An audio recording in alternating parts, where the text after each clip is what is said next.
Hey, bonsoir à toutes et à tous et bienvenue ce soir sur un nouveau contenu, cette fois-ci contenu NBA et plus précisément All-Star Game 2026. Avant de commencer à vous parler de ce format bien particulier, de ce week-end très particulier en NBA, je voulais faire une petite parenthèse à propos du contenu que j'ai uploadé il y a 2 jours. Je tiens à remercier les personnes qui ont été assez curieuses pour venir y jeter un petit coup d'œil. C'est un peu moins de 40 vues. Ça n'a l'air de rien, évidemment, les mastodontes de la plateforme font beaucoup beaucoup plus, mais ça m'a fait en tout cas très plaisir, ça rend humble, donc je tenais à vous remercier. Ça fait très très plaisir, mais simple petite note pour les personnes qui ont jeté un œil et qui ont trouvé ça intéressant ou qui ont pu voir du potentiel ou qui veulent simplement s'informer sur plus de contenu, je vous encourage à mettre un petit follow si vous êtes d'accord. Moi, ça m'aide, ça fait toute la différence du monde. Je vous remercie d'avance. Alors évidemment, il n'y a aucune obligation. Si ça vous intéresse pas ou que vous n'êtes pas captivé ou que vous n'avez pas très envie de voir ça dans le futur, je le comprends parfaitement, il n'y a aucun souci. Mais si c'est le cas, n'hésitez pas à mettre un petit follow. Je vous assure honnêtement, ça fait toute la différence du monde. Ça aide à quelqu'un comme moi qui a envie de commencer et de faire ce type de contenu sur le long terme. Mais merci quand même aux personnes qui ont été assez curieuses, je me répète, pour revenir jeter un coup d'œil. Je vous assure, ça rend humble, ça fait très très plaisir, même si l'échelle évidemment reste assez petite. Mais à mon niveau en tout cas, c'est très très plaisant. Donc merci une dernière fois. Alors, le All-Star Game, je me suis dit que je ferais une introduction rapide pour le concept. Je pense que la majorité des personnes comprennent de quoi il s'agit. C'est globalement le match à voir en milieu de saison en principe. Parce qu'on va se rendre compte que ces 5-6 dernières années, on n'était pas exactement dans cette optique, même un peu plus je pense. Mais globalement, en mi-saison, le All-Star Game permet au public de choisir les joueurs qu'ils veulent voir représentés dans ce match. Historiquement, donc on peut voir ici simplement pour la note, c'est pour la culture, c'est pour la gouverne. Le premier eu lieu en 51, ce qui fait qu'on avait la 75e édition cette année à Los Angeles. On peut voir globalement, je vous dis, c'est une page Wikipédia qui est de notoriété publique. Vous pouvez aller y jeter un œil pour voir la différence. Il y a juste une petite différence que je voulais noter qui était assez, à mon sens, importante. Jusqu'en 2017, il s'agissait de voir les meilleurs joueurs de la conférence Est contre les meilleurs joueurs de la conférence Ouest.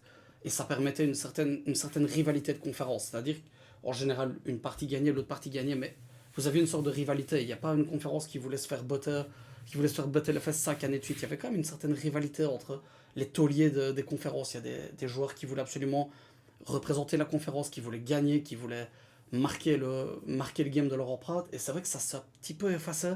Ils ont d'ailleurs tenté un nouveau contenu, comme vous le voyez ici en 2018, où il y avait deux capitaines qui pouvaient choisir leurs équipes au tour à tour. Alors autant l'événement sur la chaîne américaine TNT était super intéressant parce que vous aviez l'équipe avec Ernie Johnson, Shaq, euh, Chuck et Kenny de Jet Smith, c'était à mourir de rire. Les mecs font un contenu absolument incroyable. Mais hormis ça, c'est pas réellement une sauce qui a pris. Il n'y a pas tant de gens qui ont apprécié ce format, qui ont apprécié de regarder le match. Et il y a aussi l'évolution de la ligue. Je pense sincèrement que l'évolution de la ligue a un peu reculé les viewers ou les téléspectateurs, appelez-le comme vous voulez, du contenu. Parce que, comme vous le savez ou si vous ne le savez pas, la ligue a fortement évolué. C'est, que dirais-je, 10-15 dernières années, avec une évolution du nombre de shots à 3 points, avec des shotters à 3 points qui sont capables de shotter de plus en plus loin. Donc forcément, ça modifie les systèmes offensifs, ça modifie les systèmes défensifs. Et on est arrivé à un moment où All-Star Game, c'était devenu qui peut shotter le plus loin, qui peut défendre le moins, qui peut marquer le plus de points. Et autant c'est amusant parce qu'on voit les meilleurs joueurs de la planète faire des choses absolument incroyables, autant il y a toujours cette âme où on veut quand même un peu de compétitivité, on veut quand même un peu de compétition, on veut que les joueurs s'inquiètent du résultat, on veut que les joueurs s'inquiètent de la manière avec laquelle ça se passe. Et ces dernières années, c'était honnêtement pas le cas. C'était devenu quasiment une parodie du All-Star Game. De mon côté, en tout cas, c'est vraiment comme ça que je l'ai ressenti, où on fait même plus l'effort. Je veux dire, on dort en défense, on se couche sur le terrain. Alors, je sais que ça peut faire rire. Honnêtement, j'ai rigolé plusieurs fois quand je l'ai regardé, mais il y a un moment où on a toujours envie. Il y avait un peu cette tradition à l'époque où vous voyez les gros joueurs en général. Je pense évidemment à Kobe parce que c'est celui qui m'a le plus influencé, mais qui disait toujours on peut un petit peu s'amuser, mais au quatrième carton, on arrête de déconner, on monte sur le terrain et on joue au basket et on défend. Je dis pas que ça va être de la défense de finals, hein, on n'est pas là du tout, mais au moins un peu de fierté. Juste, on va défendre, on va jouer quand même un peu plus dur, on va pas laisser l'attaquant passer et scorer ou le laisser shotter du plus là possible. Je peux comprendre que ce soit amusant, mais on se rend compte en tout cas que les ratings étaient vraiment pas bons. Et ils étaient en berne, il y avait une chute. Donc cette année, il y a eu un changement de format. Euh, que je vais vous montrer ici. En 2026, globalement, ils ont essayé un contenu un peu différent où il y a le monde contre les États-Unis, où vous voyez deux équipes différentes, où on a les Stars et les Strips pour les États-Unis, et on a l'équipe du monde, où honnêtement, il y a du talent partout, hein, je ne sais pas dire le contraire, mais le top 5 du monde est absolument ridicule. je veux dire, le 5 de base, c'est ridicule. Je vois les noms, je vois la qualité, mais de toute manière, cette impression arrive quand même souvent lors du All-Star Game, de voir autant de beaux noms pouvoir jouer ensemble, collaborer et nous créer un contenu absolument incroyable et divertissant. Il y a aussi un changement que j'ai pu noter, je ne sais pas exactement quelle année ça a lieu, mais lorsque vous votiez à l'époque encore en papier avant l'avènement d'Internet, il y avait une certaine obligation de choisir les joueurs par rapport à leur poste. C'est-à-dire en général deux meneurs, deux ailiers, un pivot, où vous pouvez changer comme un ailier fort à pivot. Enfin, vous voyez l'idée, deux meneurs, deux ailiers, deux pivots, un pivot, je pense que c'est le format qui s'en rapproche le plus. Et je ne sais pas si c'est uniquement cette année, ça fait peut-être 2-3 ans maintenant, où en gros on peut sélectionner le joueur qu'on veut sans faire attention à la place qu'il occupe sur le terrain. Encore une fois, c'est un choix parce que je pense que c'est lié aussi à l'évolution de la ligue où on se rend compte que on dit que c'est limite un jeu sans position. On a des joueurs qui font plus de 2 mètres, qui manient la balle comme des mètres d'un mètre 90. Ça fausse un peu la chose. Donc maintenant, ils ont pris la décision de laisser voter pour chacune des positions. Alors moi, personnellement, pour ça, je suis un peu plus traditionnel. J'aimais bien l'idée d'avoir quand même des positions, même si le jeu évolue, j'aimais l'idée d'avoir les positions représentées. Ici, ça se passe différemment. On peut voir que les sélections des joueurs, hop, quand on vient ici, on peut se rendre compte qu'il n'y a pas obligatoirement une logique derrière les sélections. Il y a un certain nombre de joueurs qui sont sélectionnés en fonction des votes, ils sont alignés sur le terrain et ils jouent. On peut voir Jokic et Wemby par exemple alignés ensemble sur un sac de départ. Je pense que même si ça donne super envie et que ça doit être incroyable, c'est pas exactement ce qu'on a envie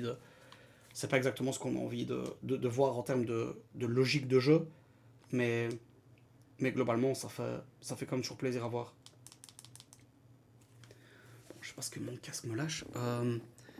Et du coup, on peut voir globalement les joueurs sélectionnés, les joueurs qui vont s'affronter, et on a une sorte de petit tournoi, comme vous pouvez le voir ici, où on voit globalement la première équipe des États-Unis contre l'équipe du monde, ensuite la deuxième équipe qui joue le vainqueur, la deuxième équipe qui joue les perdants, et ensuite, en fonction des résultats, on a une finale. On va littéralement décerner la couronne de vainqueur à l'équipe qui aurait été capable de gagner le match. Hop, pardon, au final, je sais pas pourquoi mon casque fait des siennes, j'arrive tout de suite. Hop.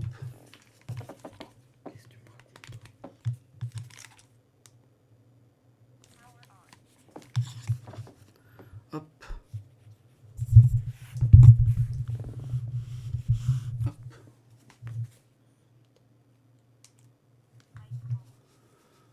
Ok.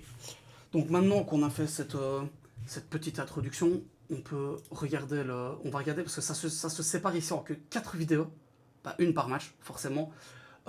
Toutes les vidéos que je vais regarder aujourd'hui, qui vont m'aider comme support pour ce contenu, viennent tous à chaque fois de la même édition. Game Time Highlights, c'est une chaîne que je regarde encore bien quand je veux en savoir un peu plus sur la ligue ou lorsqu'il y a des matchs qui m'intéressent, des highlights. Il y a vraiment du contenu très intéressant, donc je vous encourage grandement si vous êtes curieux à aller jeter un oeil.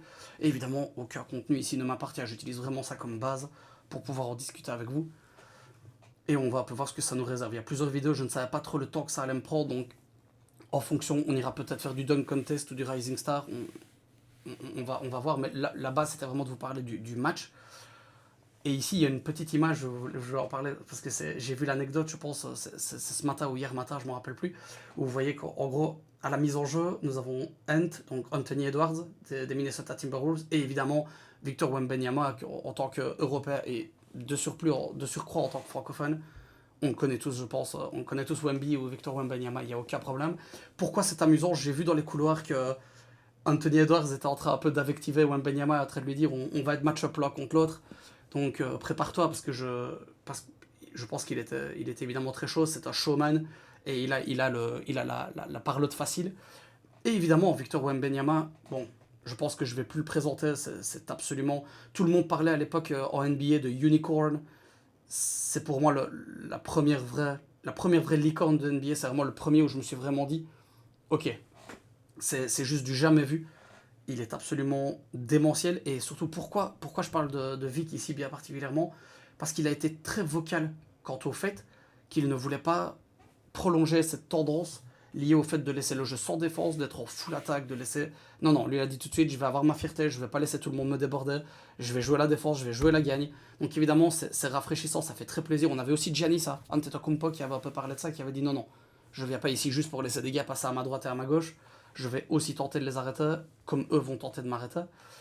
Et je trouve que ça fait honnêtement très plaisir. Donc forcément, Ant Edwards était au courant de ce que Wemby avait annoncé. Donc forcément, étant dans deux équipes différentes et étant opposé au premier match, il est en train de lui dire on va se match-up. Et j'ai adoré cette interaction. Et aussi, je m'étais dit, petite parenthèse, en tant que centre européen, et centre européen francophone, je vais dire, les Français, les gars, vous pouvez être tellement fiers de ce gars-là. C'est tellement un joyau national, le mec. Et je parle pas de vue sur IA. Je sais qu'il y a eu quelques polémiques sur ces vues. Ça, je m'en fous je m'en contrefous. Ce qui m'intéresse par contre, c'est de savoir que quand il foule le parquet, c'est indécent ce qu'il fait. Il est incroyable. Et je pense que même les superlatifs les plus exagérés le vente à perte. C'est incroyable ce qu'il réalise. Moi, il m'impressionne. Et je n'ai qu'un seul souhait, c'est que sa santé le laisse tranquille, qu'on puisse en profiter pendant des années et qu'il puisse vraiment nous montrer l'étendue de sa palette parce qu'on ne se rend même pas compte, il est encore très jeune, sa marge de progression est infinie et je me réjouis. Et évidemment, j'ai parlé ici du côté français.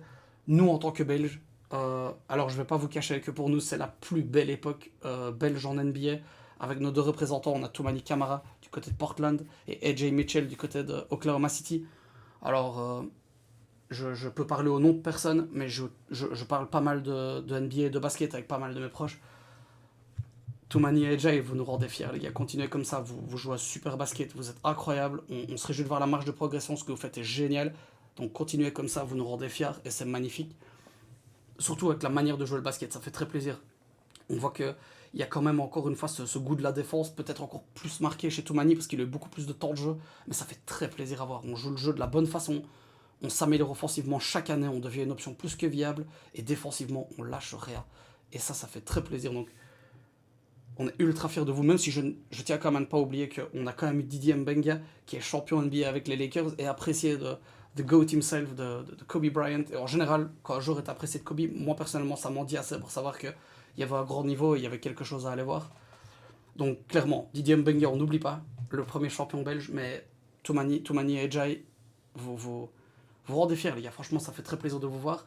Et il est un fait certain qu'il y a du contenu à propos de vous qui va suivre. J'en ai envie depuis très longtemps, donc je vais me préparer, je vais me lancer ça. Et j'ai vraiment envie de vous rendre honneur parce que vous le méritez.